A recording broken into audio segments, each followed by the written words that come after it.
Hello guys and welcome back. You have waited long enough. Today is part 2 of the story of Freddy vs. Jason, where the next 2 years would be extremely controversial with a lot of ups and downs and big names involved. And things would seem to where we would get right on track to get this movie made by possibly the year 1997 or 1998.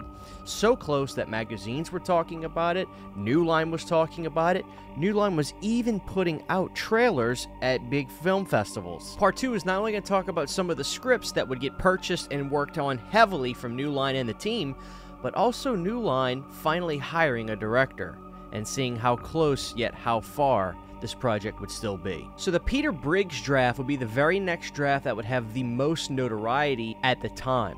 It would even hit Fangoria issue number 144, stating that they would begin filming very soon on this script. Now, Briggs was a very popular guy at the time. Mike DeLuca was also championing him at every moment with the script that he was working on and being very confident that this would be the one that was going to get made. The interesting thing is the script itself. This one starts out, get ready for this, in 17th century Italy, where a witch hunter vanquishes a necromancer, when said necromancer declares to get revenge when time comes. Flash forward to December of 1999, where the survivors of Jason Goes to Hell and Alice and her son Jacob from The Dream Child mysteriously cross paths in Virginia. Also in town, a cult manages to resurrect Jason Voorhees, all while Freddy activity is beginning to run rampant with mass suicides happening as we near the millennium. Side note real quick, everything leading up to the year 2000 at this time, all these scripts were going hard on the new millennium. When you look back, I was young, but I remember this very well. People thought the world was going to end. They thought the world was going to collapse. The computers were all going to stop working and shut off. The banking system was going to fail.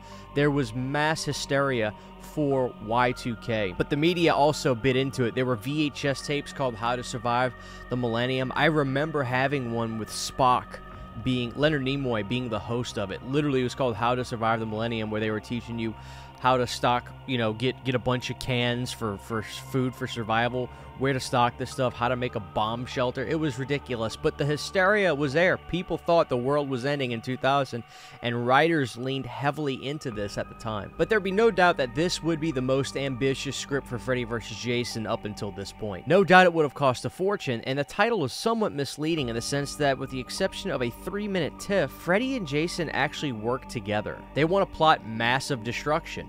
Go figure, they're both slasher icons. The film culminated in a huge special effect extravaganza, with characters going in and out of time and realm through portals, where Satan himself would appear. At this point, Satan himself would appear in this film.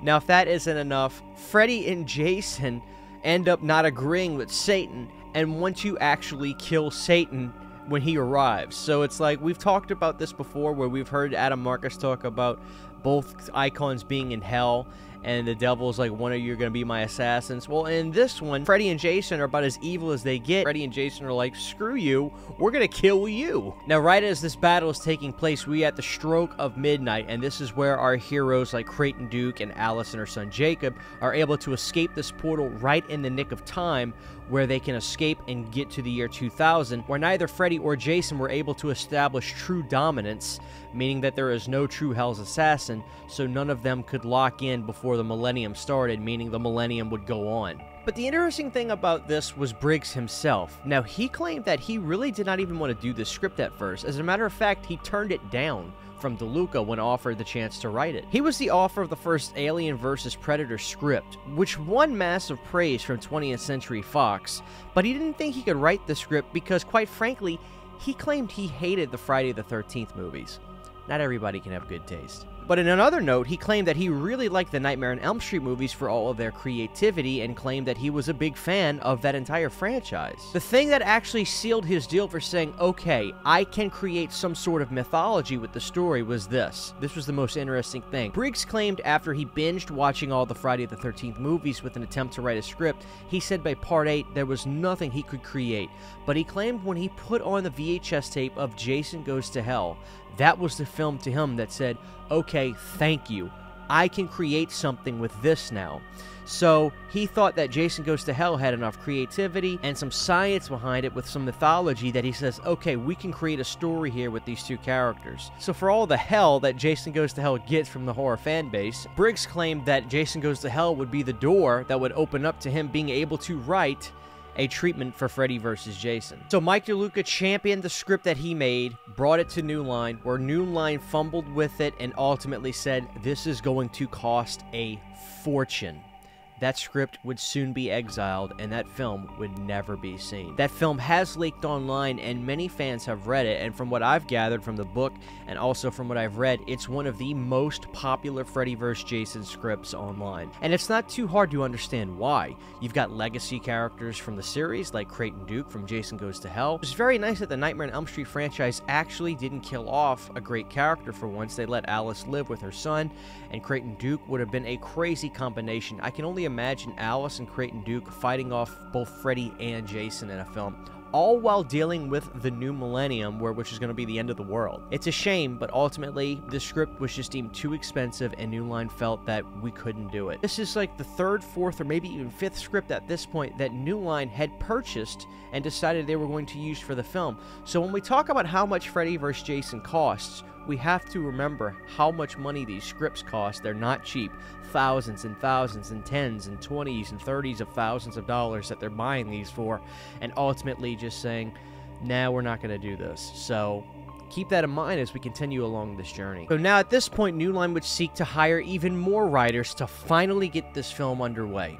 That's when they found these two gentlemen. They hired Ethan Reif and Cyrus Forrest to steer the project back towards the Abernathy script, which we talked about in the previous episode, which was Nightmare 13. Those two guys were made successful from the film Demon Knight, which got a lot of praise critically and commercially, and they were two hot writers at the time, with guys who clearly had some visual vision and were thought to be able to do a film like Freddy vs. Jason.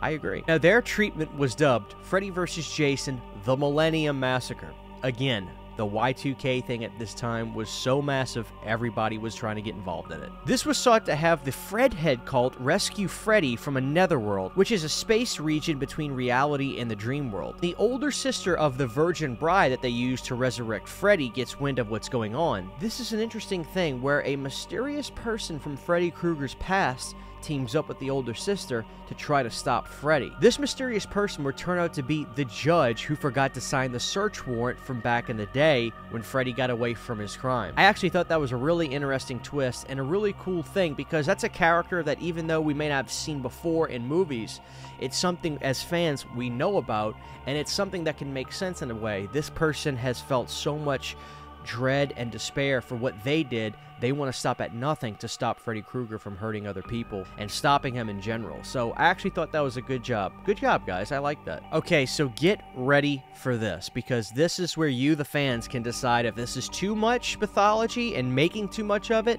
or in the right direction. Me personally, I'm just not sure about this, but here, you guys take a listen. This draft showed Freddy as a counselor at Crystal Lake. Freddy would have done unlawful things to a young Jason at the camp, where he told Jason he would kill him if he told anybody about these crimes he was committing to him. Put two and two together on that. What is the true mythology of Freddy Krueger? Yeah. Now, when Freddy finds out that Jason does in fact tell somebody else, presumably another counselor at the lake, Jason ends up drowning in the lake soon after that. So now we learn that it was Freddy, who was a young counselor at Camp Crystal Lake, who did unlawful things to a young Jason Voorhees, tells Jason do not say a word. When Jason does, Jason drowns in Camp Crystal Lake. So Jason is the very first victim, in a way, of one Freddy Krueger. So then they talk about the mythology being that Jason Voorhees is a killer, was just killing people on a rampage after being resurrected through the films, and a misguided attempt at just getting revenge on Freddy the entire time. Find out that the Fredhead cult is using this new mysterious drug that allows them to dream together to go to the netherworld to commiserate with Freddy, where he's stuck in that region. Jason finds out about this and uses that same drug to then follow that cult into that nether region to find Freddy. We learn that using that drug doesn't allow the cult members to hide their whereabouts in the dream world, giving Jason this opportunity. Freddy realizes, hey, there's somebody else with you guys here in this nether region, and all of a sudden we hear that classic ki mama, where a baffled Freddy is like, you idiots, he followed you. This would begin our battle with Freddy versus Jason. The interesting thing about this script is we've now seen in the past where they usually make Jason the good guy. Well, this one completely makes Jason a good guy, being a true victim of Freddy from the very beginning. Now, me personally, I think this is way too far into the mythology of making Freddy and Jason true enemies. Quite frankly, I think the movie we got is better than this in a lot of ways. No disrespect to the writers, it's very creative, but this is putting pieces together that are a little bit forced in my estimation. To claim that Freddy was a counselor at Crystal Lake, did unlawful things to Jason, and then Jason gets drowned because of Freddy, I think is just going way too far into it and putting pieces together that don't necessarily need to be put together. But things get even crazier in this script when these two start to battle in this netherworld, this dream region. Their domain that they're fighting in would soon turn into a boxing ring out of nowhere, where apparently Michael Buffer shows up and gives the classic "Let's get ready to rumble" line where these two start fighting. Then it would turn into a hockey ring where these two were battling. Again, a little weirdly on the nose just because Jason wears a hockey mask. Jason probably has never touched a hockey puck in his entire life, but now we're turning it into a hockey ring. Now, while these two are battling, Jason manages to start waking up and pulls Freddy back into reality. At the same moment, the Millennium is striking, where Freddy is unable to be reborn with the Virgin Bride and everything that we had heard from the previous scripts, killing off any chance of Freddy being able to take over the world with Millennium dominance, and the world would be saved. So when New Line purchases this script, they read it over, make some adjustments, but they get a lot of resistance between Sean Cunningham and Mike DeLuca with this. Specifically Sean Cunningham, which would actually really hinder their relationship at the time, where there would be a lot of resentment, where New Line would feel like Sean was trying to stop this project from happening, where Sean Cunningham also felt like New Line was making horrible changes to scripts from making this thing happen as well. So after a lot of stops and starts for the last couple of years, New Line were just banging their heads against the wall, with Sean and Mike DeLuca presumably doing the same. We had gone through a number of scripts that would be purchased, worked on diligently, and then nobody could agree on what to do. New Line would want to make changes. Sean Cunningham and Mike DeLuca would completely disagree. Sean and Mike DeLuca would have ideas of what they wanted to do. New Line would vehemently disagree with that. It was not a match made in heaven in a lot of ways. A lot of people had different ideas. Sean Cunningham had a lot of ideas of his own that he thought should happen, and New Line had others. So, and they were very protective of Freddy as well, naturally. If you look at a lot of these scripts that we looked at, Freddy is just like the king of these movies, to where Jason is almost like a lesser than villain. In 1997, New Line were like, okay, we're taking this thing and we're making this happen. This is where things start to get very interesting. The 1997 Show West convention was a big deal. Bigwigs like Robert Shea, Michael Lynn, and Mike DeLuca were there, where there was massive excitement to be had for Freddy vs. Jason. There were promotions for Austin Powers and Spawn, but nothing got as big as a reception as Freddy vs. Jason did. You may be wondering to yourself, why is there talk about in 1997 for Freddy vs. Jason? Well, this is where things get a little interesting. There would be a very big surprise teaser trailer for Freddy vs. Jason at the Show West convention in 1997. All of a sudden, while things were happening and expositions were being shown for Austin Powers coming out and the movie Spawn, there was this surprise trailer dropping in the middle of this convention, where all of a sudden this voice starts talking about Freddy vs. Jason and this and that. Let's look at a little clip of that right now. They are the two greatest champions the world has ever seen. All who witness their power fear them. All who try to stop them fail. Now, at last, they will face each other in the fight of the century, in the showdown of the millennium. Freddy vs. Jason. So this teaser trailer hits and the crowd goes nuts. People are jumping up screaming. There is pandemonium going on at this convention. This was telling Bob Shea, we have got to get this movie made. The people are dying to see it. There was only one thing that was not good about this. Nobody told Sean Cunningham that they were making this trailer. Nobody said a word to him. Sean had no idea. This would clearly show the phrase of the relationship to where New Line is saying, we're not even going to commiserate with Sean about this. We're putting out this teaser trailer. We have got to get people excited. We have got to put his feet to the fire to approve a script and approve changes that we want to make this film. So let's get this thing out there and just start creeping our way so Sean feels the pressure. Despite tension building and Cunningham not agreeing on rewrites on the latest script, New Line were already searching out their new director. Now, this search would lead them to a man named Rob Bottin. New Line even went as far as to do press statements at the time claiming Freddy vs. Jason is happening now, and our director is Rob Bottin. Rob was even quoted on the film stating, rather than revisit old territory, my intention is to celebrate these characters by way of reinvention, elevating them from both to a completely new level of horror using the state-of-the-art techniques. They will be reborn in a bigger-than-life way. But get this. Despite Rob being signed on to the project, New Line would hand him that script that we just talked about, the Millennium Massacre. Rob Bottin would read the script and be devastated when he absolutely hated it. But New Line, already going out of their way to make press junkets and statements saying Rob is our new director, they allow Rob Bottin to come up with a new treatment himself for this Freddy vs. Jason film. He enlists the help of David Fourier and James Dale Robinson. And so those two guys' task was to now transform Rob Bottin's new vision for this film into a full screenplay. That's where we're leaving off with part 2. What a crazy story.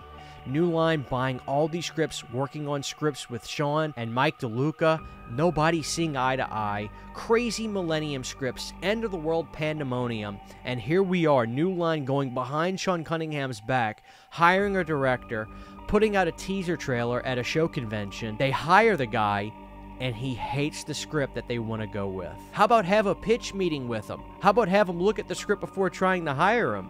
But this is what happens when you've got big people with big personalities that don't agree and want to make things happen. This is becoming a crazy story, and we're not even to the millennium yet, so there is still a lot of craziness to happen. So guys, let me know about these scripts that we talked about so far in this episode and your thoughts on them. Me personally, nothing I've heard so far, in my opinion, is truly better than the film we got yet. Now, maybe there's things about the new film that I would change tonally, but in terms of the movie and the mythology, some of this stuff I think just goes a little too far.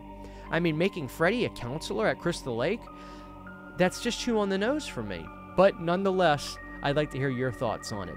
Thank you guys for enjoying the series. Be ready for Freddy vs. Jason Part 3, because this story is going to get a lot crazier before things calm down. Thanks for watching. This is CHH. Thank you to all my supporters on Patreon. To get behind-the-scenes photos, videos, and music, you can subscribe to my Patreon for as little as $1 a month.